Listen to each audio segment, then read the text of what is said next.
जिल्लारे एबे भी बंची रही रामलीला परंपरा।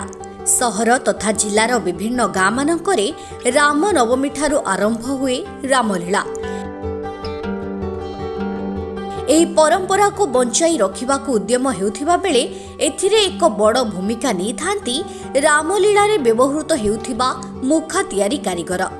କାଗଜ ଓ ମାଟିରେ ବିଭିନ୍ନ ଚରିତ୍ରର ମୁଖା ତିଆରି କରୁଥିବା ଜଣେ କଳାକାର ହେଉଛନ୍ତି ବଲାଙ୍ଗୀର ଠିକାଦାରପଡ଼ାର ପ୍ରଦୀପ ରଣା। ଅନ୍ୟ କୁମ୍ଭାରମାନଙ୍କ ଭଳି ସେ ମଧ୍ୟ ମାଟି ତିଆରି ସାମଗ୍ରୀ ମୂର୍ତ୍ତି ତିଆରି କରନ୍ତି। ଏହାରି ଭିତରେ କିନ୍ତୁ ରାମଲୀଳା ପାଇଁ ମୁଖା ତିଆରି କରି ପାଇଛନ୍ତି ସ୍ୱତନ୍ତ୍ର ପରିଚୟ। ରାମନବମୀ ଠାରୁ ପ୍ରାୟତଃ ଅନେକ ଗାଁ ମାନଙ୍କରେ ଆରମ୍ଭ ହେବ ରାମଲୀଳା। ଏହା ପଶ୍ଚିମ ଓଡ଼ିଶାର ଏକ ପ୍ରମୁଖ ପରମ୍ପରା। ଏଥିରେ ଗାଁ ଲୋକେମାନେ ବିଭିନ୍ନ ଚରିତ୍ରରେ ଅଭିନୟ କରି ରାମାୟଣକୁ ଲୋକଙ୍କ ସମ୍ମୁଖରେ ପ୍ରଦର୍ଶନ କରନ୍ତି। କିଛି ବର୍ଷ ହେଲା ଏହି ପରମ୍ପରା ଲୁଚି ଯାଉଥିବା ବେଳେ ଏବେ ବି କିଛି ଅଞ୍ଚଳରେ ବଞ୍ଚିଛି ଏହି ମହାନ ପରମ୍ପରା। ଏହି ରାମଲୀଳାରେ ବିଭିନ୍ନ ଚରିତ୍ରରେ ଅଭିନୟ କରିବା ପାଇଁ ଆବଶ୍ୟକ ପଡ଼ିଥାଏ ଭିନ୍ନ ଭିନ୍ନ ଆକୃତିର ମୁଖା ତିଆରି କରିଥାନ୍ତି ପ୍ରଦୀପ। ବୟସ 62 ବର୍ଷ। ମୁଁ ଜଣେ ମୂର୍ତ୍ତି କଳାକାର। ଦେଖୁନ ମୁଁ ତାହେଲେ ଗୋଟେ କଳାକାର ହିସାବରେ କାମ କରି ମୋର ମୁଖ୍ୟ କାମ ହେଉଛି ମୂର୍ତ୍ତି ବନା। କିନ୍ତୁ ତାର ସହିତ ଏଇ ଯେ ମୁଖା କଳାକାର ବି ଏବେ ହେଇଛେ। ତାର ମୋତେ ସରକାର ଥ୍ରୁରୁ ଖାଲି କଳାକାର ଭତ୍ତାଟି ମିଳୁଛି, ଆଉ ହେନ୍ତି କୌଣସି ସାହାଯ୍ୟ ନାଇଁ ମିଲବା। ତାପରେ ଏଇଟା ଯେହେତୁ ପାଖକେ ଆସିଗଲା ମୂର୍ତ୍ତି ଆମର ରାମଲୀଳା, ଏବେ 5-6 ପ୍ରାୟ 500-600 ପିସ୍ ଅର୍ଡ଼ର ମୁଖାର ଅର୍ଡ଼ର ଆସିଛି। ରାବଣ, ହନୁମାନ, ଜଟାୟୁ, କୁମ୍ଭକର୍ଣ୍ଣ, ହରିଣ, ଭାଲୁ, ବାଘ ଏସବୁ ତ ଏଥିରେ ଭିତରେ ବି ଟାଇମ୍ ଦେଖିକି ଆମେ 5-6 ଜଣ ମିଶି କାମକେ ବଢ଼ାଇ ଚାଲିଛେ। ଯେହେତୁ କଳାକାର ଧନ୍ଦା ବନ୍ଦ ପୁରା ହେଇଗଲାନ, ପାଖରେ କିଏ କାମ ନାଇଁ କରବା।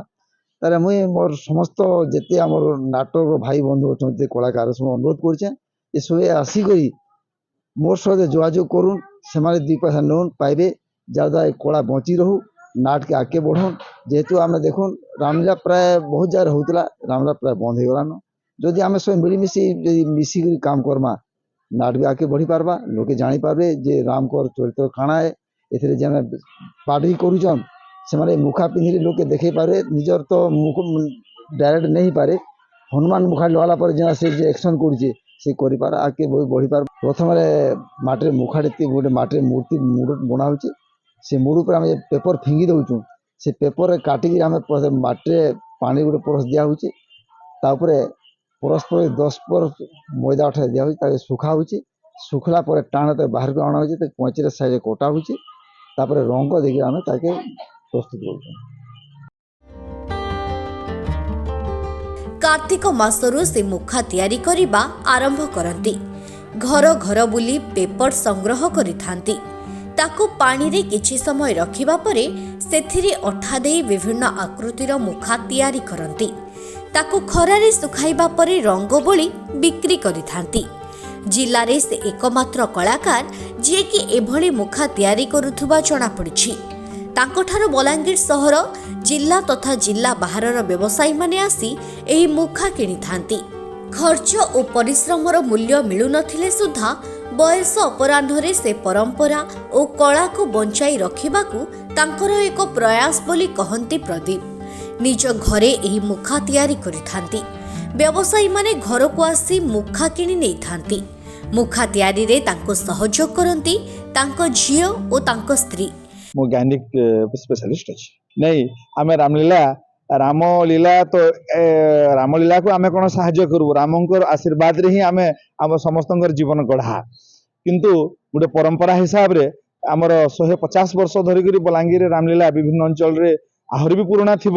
କିନ୍ତୁ ଆମେ ଯେଉଁ ରାମଜୀ ନାଟ୍ୟ ସଂସଦରେ ସହିତ ସଂଲଗ୍ନ ଦୀର୍ଘ 150 ବର୍ଷର ଇତିହାସ ଅଛି।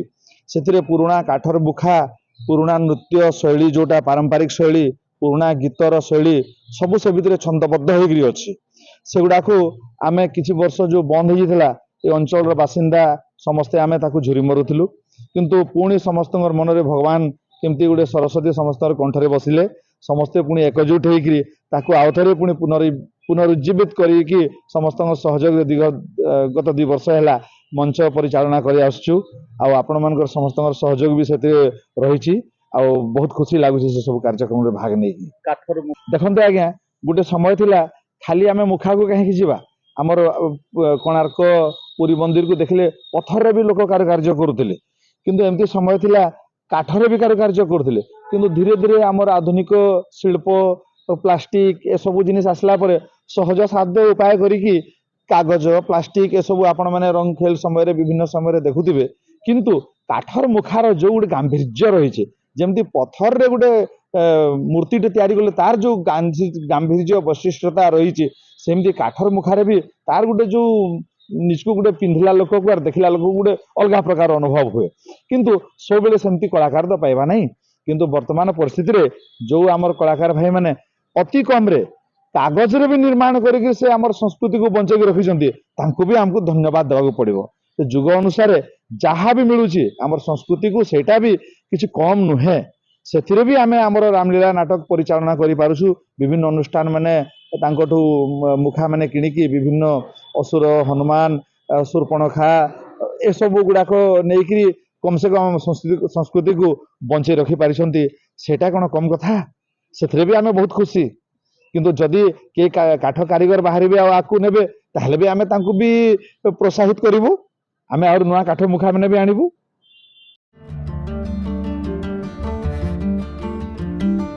खबर कागज किणिबा ठारू आरंभ करी मुखा बिक्री पर्यंत परिवार लोकंकर रहिछि बड़ सहयोग कला और कलाकार अंचल हेउछि बलांगीर विभिन्न संस्कृति परंपरा मध्यरे रामलीला हेउछि जिलार एक अनन्य परंपरा एही रामलीला परंपरा बंचिले मुखा तैयारी कारीगरर व्यवसाय चलिबो आधुनिकता और डिजिटाल जुगरे जदिओ रामलीला परंपरा प्रभावित होईछि तथापि मुखा कारीगर एहाको बंचाई चलाइछन्ति उद्यम बलांगीर जन्मंजय चंदन का रिपोर्ट ओडिशा हालचाल।